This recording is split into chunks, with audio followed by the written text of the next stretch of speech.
Bonjour les amis, je suis Didi Koff, professeur certifié des lycées en sciences physiques et en mathématiques. Bienvenue sur ma chaîne YouTube où nous développons les différents thèmes en mathématiques et en sciences physiques, généralement pour les élèves qui sont au secondaire 2e degré, et nous accompagnons ces élèves qui sont en classe d'examen, notamment en terminale, pour pallier leurs problèmes en sciences physiques et en mathématiques. Sans plus tarder, nous allons développer un thème aujourd'hui, la cinématique d'un point matériel. Étude vectorielle d'un point matériel, étude de quelques mouvements cinématiques.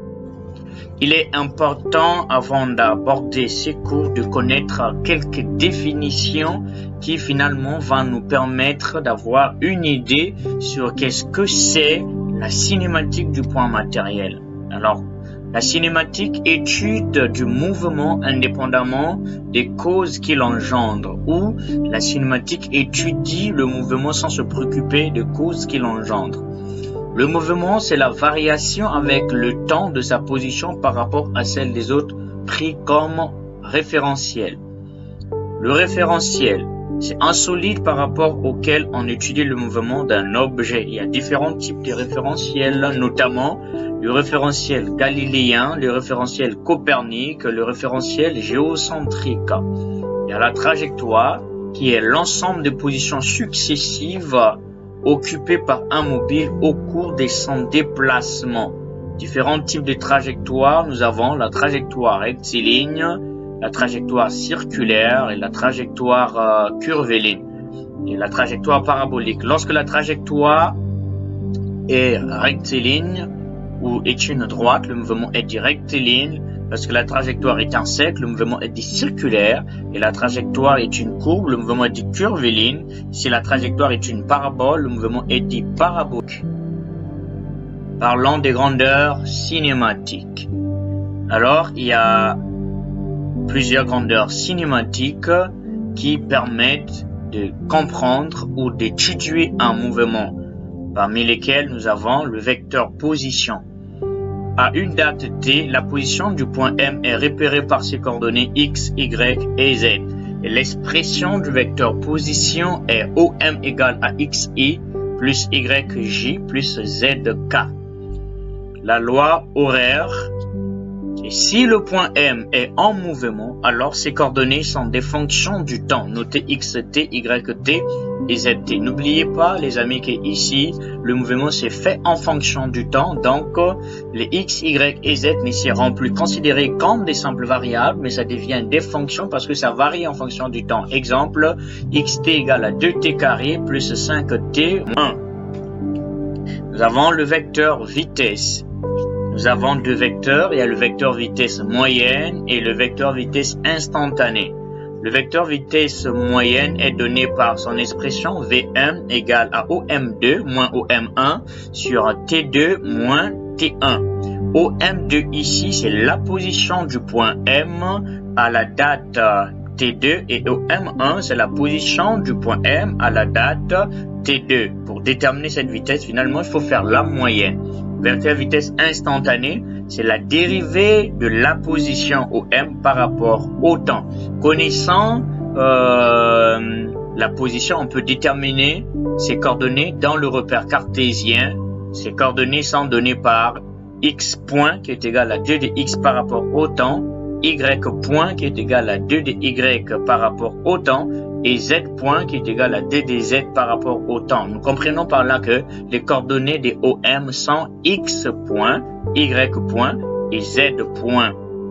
Étant un vecteur, nous allons voir sa norme. La norme est donnée par la racine carrée de x point au carré plus y point au carré plus z point au carré. Vecteur accélération, tout comme pour la vitesse. Pour l'accélération, nous en avons deux aussi, le vecteur accélération moyenne et le vecteur accélération instantanée. Le vecteur accélération moyenne sera donné par A égale à V2 moins V1 sur T2 moins T1.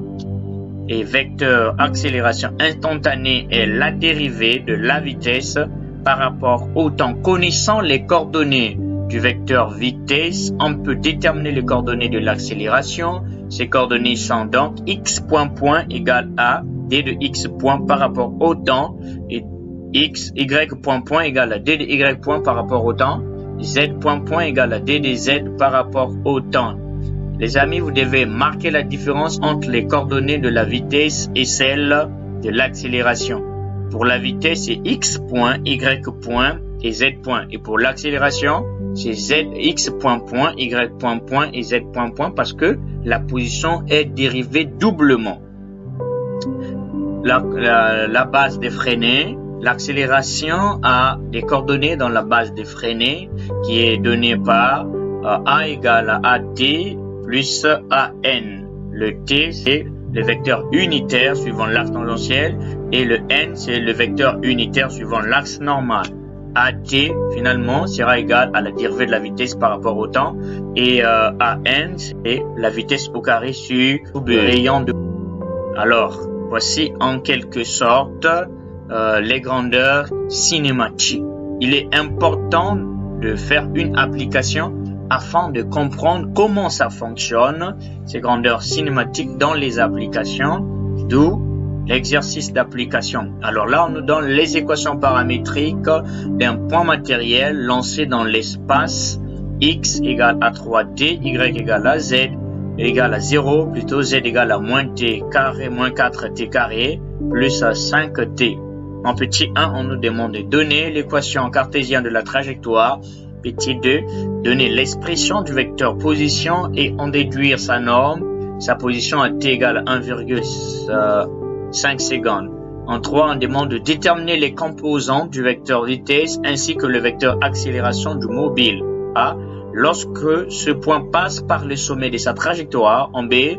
Lorsque ce point rencontre le plan Z égale à 0. Allons-y voir le corrigé. Lorsqu'on nous demande de donner l'équation de la trajectoire, notez qu'il revient d'exprimer l'une des variables en fonction de l'autre. Mais on n'exprime pas les variables seulement comme ça. Il faut voir la variable là où tu as la facilité d'exprimer en fonction de l'autre. Le cas qui est le nôtre ici, nous allons prendre le z que nous allons exprimer en fonction de x parce que là, x il est simple, on peut facilement tirer le t. C'est pourquoi nous allons tirer t dans l'expression de x qui est dans t égale à x divisé par 3. Après avoir trouvé le t, nous remplaçons t dans la troisième équation, c'est-à-dire l'expression de z, ce qui donne z égale à moins 4x sur t au carré plus 5x sur 3. Voici notre équation de la trajectoire et la nature de cette équation, c'est une parabole parce que ça obéit à la forme z égale à x au carré plus bx plus c qui est là l'équation d'une parabole. L'expression du vecteur vitesse, comme nous l'avons dit en amont, que les coordonnées du vecteur vitesse sont x point qui est égal à d de x sur d de t. En dérivant le x que nous avons ici, ça nous donne 3 parce que nous avons la forme at et la dérivée de la forme at ça donne 3. Et en dérivant le y, ça donne 0 parce que la dérivée de 0 c'est 0. En dérivant le z qui est ici, nous avons moins 8t plus 5 parce que le t carré, nous avons la forme t exposant n. Sa dérivée c'est n, t exposant n moins 1, qui nous donne ici moins 8t plus 5. Alors pour les questions suivantes, je vous laisse les goûts de revenir dans une prochaine vidéo que je vais faire où je vous mettrai des exercices d'application sur les grandeurs cinématiques, plusieurs exercices que nous allons traiter pour essayer de voir les différents contours, comment est-ce que cette notion fonctionne dans les applications. Si tu es nouveau dans cette chaîne, je te demanderai de t'abonner et de me